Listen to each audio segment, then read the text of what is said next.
Ouvi de um irmão, em uma reunião uma vez, algo que trouxe muita luz acerca da minha jornada cristã, que, diga-se de passagem, começou bem cedo. Ele disse que Deus não converte um filho seu apenas uma vez, mas quantas vezes for necessário, e isso para moldar totalmente o caráter do cristão à imagem de seu Filho, Cristo Jesus, nosso Salvador. Eu creio já ter sido salvo ainda na infância. Eu recebi o Evangelho bem cedo da minha mãe e já nutria um carinho e amor por Jesus que perdurou a minha vida. Em toda a minha jornada cristã, minha segurança com relação à salvação e vida eterna sempre estiveram firmadas unicamente na fé em Cristo, ainda que eu estivesse inserido no sistema religioso e cumprindo adequadamente suas exigências, como um bom fiel e membro da igreja. E com isso, segui a minha vida plenamente e muito bem. Emprego estável, casamento à vista, amigos, passeios, excursões religiosas. Mas é curioso o modo como o Senhor age. Ele não se contenta em apenas nos salvar, mas nos moldar à imagem de seu Filho e nos dar bênçãos que não pedimos e que nem sequer ousaríamos pedir. Quando completei 30 anos, uma forte depressão me atingiu. Aquela famosa idade, popularmente conhecida como a idade do sucesso, me atropelou com uma tempestade de dores, incertezas e desesperos que me desencadearam crises avassaladoras de ansiedade, ataques de pânico e dores constantes que iam muito além do físico. Dores as quais eu jamais imaginei sentir, as dores profundas da alma. O motivo? Eu havia perdido minha comunhão com o Pai e, consequentemente, minha certeza da salvação. Eu ficava inquieto grande parte do tempo e não conseguia relaxar.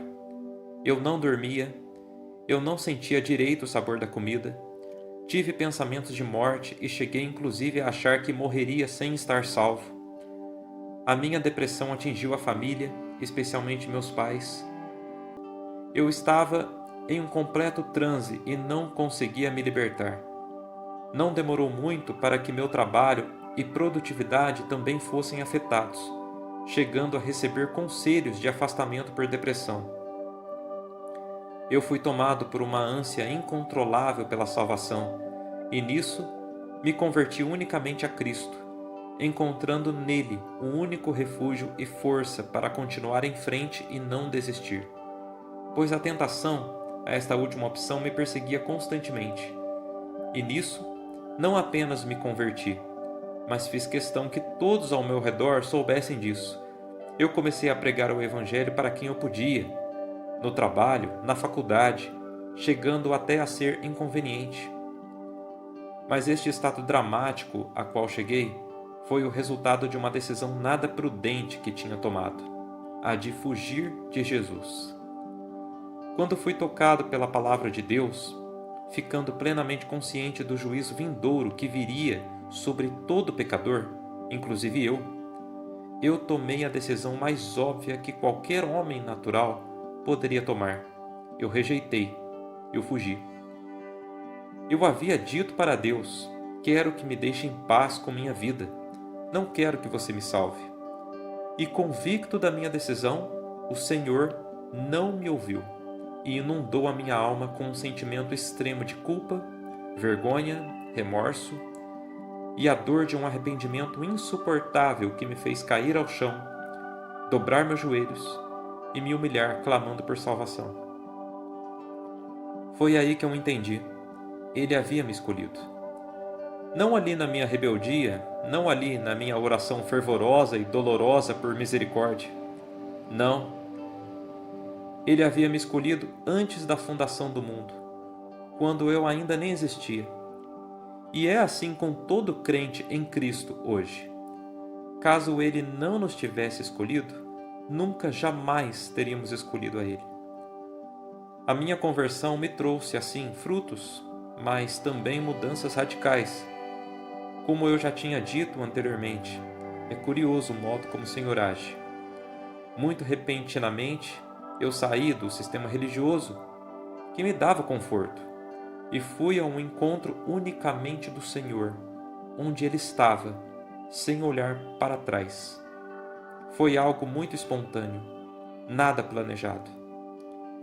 Comecei a entrar em contato com irmãos reunidos somente ao nome do Senhor, passando pouco mais de um ano tendo contato somente pela internet, até fazer minha primeira visita a uma assembleia e depois de mais um ano ser aceito à mesa e me encontrar hoje partindo pão entre irmãos. Sem templo, sem altar, sem padre, sem pastor, somente na presença do Senhor, como os primeiros cristãos faziam no livro de Atos. É uma bênção imensurável estar hoje desfrutando da mesa do Senhor.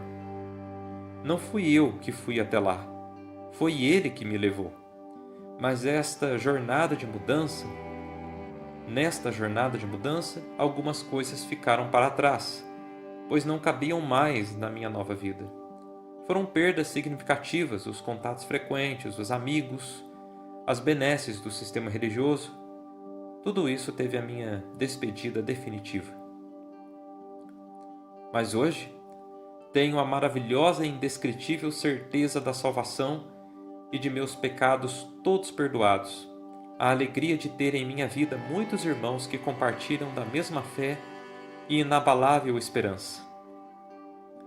E principalmente, a presença gloriosa do Senhor em todo o seu esplendor no partir do pão, junto aos irmãos, e do seu constante cuidado em todos os meus dias, enquanto eu estou por aqui.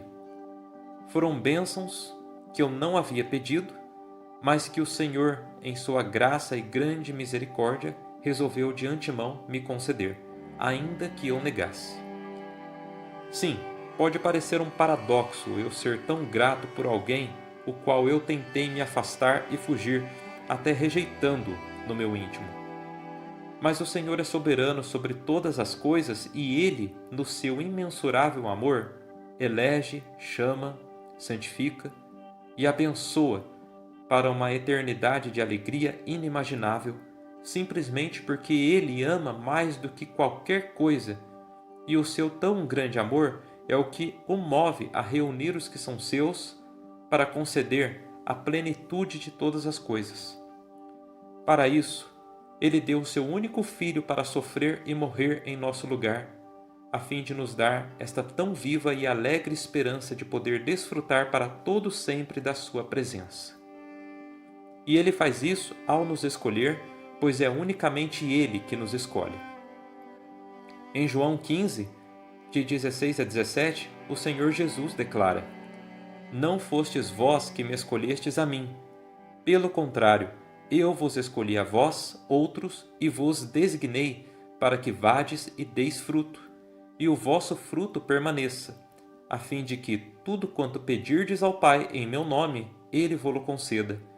Isto vos mando, que vos ameis uns aos outros. E em Efésios 1, de 4 a 5, nos é dito: Antes da fundação do mundo, Deus nos escolheu nele para sermos santos e irrepreensíveis diante dele.